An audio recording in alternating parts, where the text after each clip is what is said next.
Hi everyone, it's Chenzo from Reality Art Pod. I'm here to talk about Big Brother UK, day 13 to 21, and the third live eviction. So we pick back up instantly with love triangle drama before Zach's eviction. Jordan is telling Trish that Maddie is always staring at him. The house guests hear the crowd chanting, "Get Carrie out," and it's revealed that Zach is evicted. Olivia is wearing a sequin bra to this eviction. What a bold move. I like the sequin bra. Jordan and Henry conspire in the storage room and basically agree to distance themselves from Carrie because the public don't like her. This comes off as game playing, which I know the public used to hate game playing, but do they not care anymore? I guess we'll have to see. Trish goes to eat and Dylan comes for her about it. They have a little spat in the kitchen because he's commenting about what she's eating, and he told her that if she's having a sandwich, then she can't have any of what he's cooking. Then he backtracks and it comes across a little gaslighty. Eventually, they just go silent and go back to their cooking. Soon after, they sort it all out. Tom and Jenkins talk, kind of in the same vein as Jordan and Henry, turning on Carrie, and there's a fun cut to Carrie sitting in her chair looking in the mirror. Carrie has an honest diary room speculating about why people don't like her, which is actually kind of sad and mortifying. It's nice seeing Carrie actually being real. Jordan and Maddie are play fighting in the living room with rags, and can these two be sent to the hideaway already? Later, they lay together on the couch and get a room. Chanel puts a sheet over her head and asks Jenkins, "What am I?" And he says, "A moron?" Jordan and Henry meet again to say they want to distance themselves from Hallie now, and Jordan mentions his crush on Maddie to Henry, which is kind of heartbreaking. Big Brother tells Trish it's time for a house meeting and she'll be the chair of the meeting. It's kind of a tea lunch. This seems like it's meant to stir up drama, though I don't know if there are enough hot-headed house guests in there for this really to make a difference. It ends up being a really professional meeting. Naki stands up and cries, talking about Zach, but I'm not 100% what she was trying to communicate. Maybe she liked him. Hallie says she's found a poo in the toilet. Olivia says she does not enjoy cleaning the poo and touching it, and it was all very fair. At night, the housemates get alcohol and do a drum circle. It was so chaotic and really hurt my ears. Maddie and Jordan flirt, of course, and Olivia twerks on Naki. Jordan has a diary where he says that he thinks that Naki's tears are fake. Later, Maddie kind of rejects Jordan, and then Jordan rejects Henry, telling him to get out of his bed, and then everyone is in bed, rejected and alone. In the morning, Owl City Fireflies plays as they wake up. I love that song. And the house has been turned into an ant kingdom. The house decor is so cute for this. Bug Brother wakes them up and they see all the new changes. They are split into orange and blue colonies and have to decide who of them will be their queen. The orange ants choose Chanel and blue choose Naki. It was nice seeing Naki being totally down and leaning into her queen role. It's fitting. They have to change into ant costumes and they all look so silly and funny. I love it. They have to follow set paths around the house and follow the queen everywhere, and they're only allowed to eat sweets the whole time. This all seemed very easy. Ants Jordan and Maddie are still flirting the whole time. They have to catch their ant eggs and protect them in their nest, and they can steal eggs from each other. It reminds me of that Diddy Kong racing minigame that I used to love. At some point, Carrie gets startled and asks, "Was that a sound effect or an actual bee?" As they guard their eggs, Maddie asks Jordan for a serious conversation, and Jordan has his guard up. It seems like Maddie may have been trying to confess some kind of feelings or confess not feelings. Jenkins eventually gets an egg and brings it to Carrie, who's guarding the nest, and Carrie shouts out, "Fuck you, oranges." Maddie diaries that he feels like Jordan has romantic feelings for him, and he's bummed that Jordan will be more distant from him moving forward.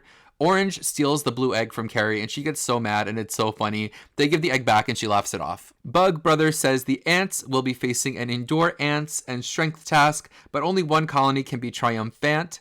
Naki nominates Paul, Jenkins, and Olivia for this. Chanel nominates Dylan, Tom, and Maddie. Chanel accidentally calls Tom Paul, and Trish has a field day with it, twerking her ant butt at Chanel, who's obviously not thinking it's funny. Then the blue team says that Chanel isn't inclusive for picking all men, and she's obviously bothered by being called sexist. For the indoor ants competition, the ants have to hold food above their head. After all the smack talking, the blue colonies still win and win an advantage in the final challenge. Later on, Chanel confirms that she's upset that the blue ants insinuated that she's sexist. In the backyard, Yinrin and Maddie sing the cutest little song, and Carrie calls it the national anthem. Later on, Dylan tells Trish that Chanel was offended by the sexist comments. Trish goes and clears the air with Chanel on the floor behind the couch. At some point, Maddie leaves the nest unattended to go eat some candy. Olivia walks over and snatches his egg. They all debate the eggs. Then Paul gets triggered and pops off because he thinks they all look stupid being so serious and they're all dressed like ants. But it's super hypocritical because he's getting very upset and he's just like an ant. While she's guarding the blue nest, Carrie needs to pee and the orange team won't help her to get a blue person to replace her, and she pees a little trying to shout for Jenkins to come, and I'm sorry, but Carrie is so funny when she's mad. They get a challenge where they have to send representatives in to smell smelly smells.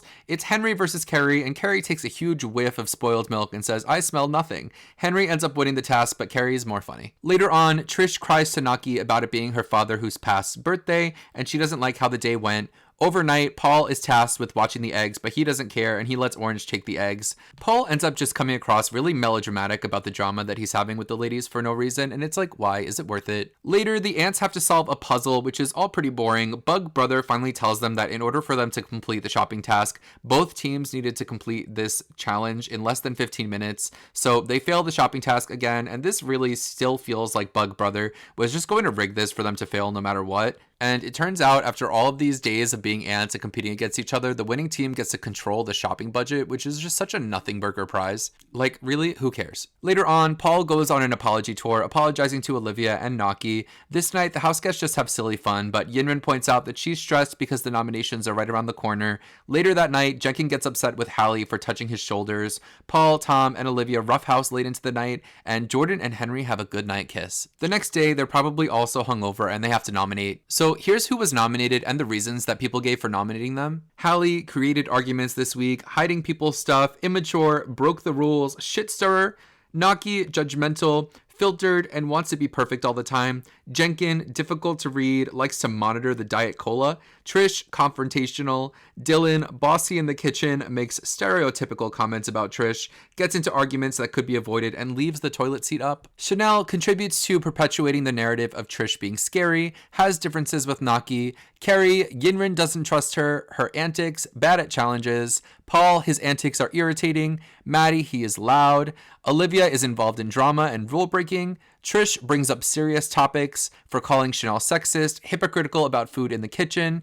Henry doesn't contribute to kitchen chores. Tom doesn't know when to stop joking. And Jordan and Yinrin don't get any nominations. After the nominations, Big, formerly Bug Brother, tells them that Yinrin broke the rules regarding nominations and her nominations won't count and she'll have to go to jail. The people facing eviction will be Trish, Hallie, and Dylan. Hallie cries in bed. Carrie tries to find her but can't. She says, "I'm here under the covers." Carrie comforts Hallie. Carrie is such a good friend to Hallie. And I know that I was hating on Carrie the first week and thinking that she should go over Farida, and I still stand by that, but I also hate to say I'm turning into a bit of a Carrie stan. Yinrin goes to jail and cannot stop crying, and she's such a cute, funny crier. Later on, the housemates stage a protest to free Yinrin. The other house guests join Yinrin in jail, then her legal team, Henry and Jordan, present her case to Big Brother. Yinrin is released from jail and celebrates by dancing around with her mojito. The next day, Trish raises a good point to Henry that the nominees all represent different communities, and Henry assures her that whatever the outcome is will be for the best. There's a weird scene where Jordan jokes about his dad dying from an overdose, but then it becomes a sharing moment that makes Trish and Maddie kind of visibly uncomfortable for a moment, but then they're supportive friends to Jordan. The housemates have to do a runway contest where they have to memorize a specific path down a gridded runway.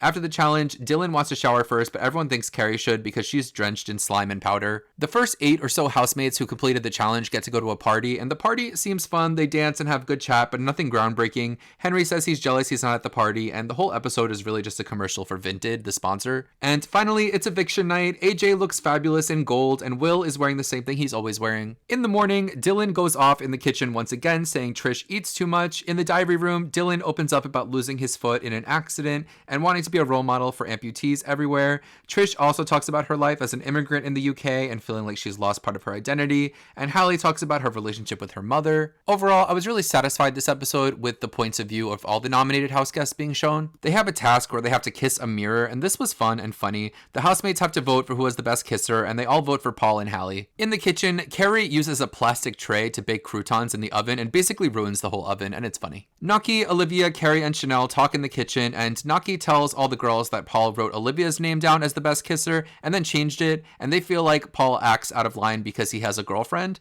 Chanel goes to Paul to tell him instantly that they said this. I didn't love that they accused Paul of cheating on his girlfriend for voting for Olivia for this. That was a little ridiculous. And I'm sure that there's plenty of times that Paul could be accused of flirting with Olivia, but this was just a challenge. Later on, Olivia and Paul hash out the drama, but it seems like he's mostly got beef still with Naki. So finally, it's time for the eviction, and personally, I would have preferred to see Dylan go here. Out of the 3 of them, I feel like he just doesn't contribute to the entertainment factor of the season, and I really don't like the way that he talks to Trish. Ultimately, if it was vote to save, I do think that Dylan would have gone home here, but in the end, it's Hallie that's evicted, and she looks really great leaving the house, and I can see why Hallie was evicted here. The biggest negatives to Hallie, her time in the house, were that she's really confrontational, really immature. I feel like she has a bad habit of flipping people off, and she thinks it's funny, but it's not. But at the same time, she's 18, so yes, she's immature, but also because she's a child. So there were just a lot of times that I didn't really feel like this was the right show for her to be on. I really wanted to be on TV too when I was 18, and now that I'm older, I'm so happy that I wasn't. There's just some level of self-awareness that comes with maturity that really helps when you're on a show like this. The best parts of having Hallie there were that she was really fun, fearless, not afraid to get involved in some of the drama. She was not boring, and she was trying to make good television. I guess that's one of the problems when it is vote to evict, because you end up evicting all the fun personalities, and then you're kind of left at the end of the season potentially with all the pacifists. Also, while I didn't always feel like at her age the Big Brother house was the best place to be, I feel like her inclusion and the representation for young trans people really was important. And I do feel like the topics that she discussed and how open she was with her journey and where she was at in her journey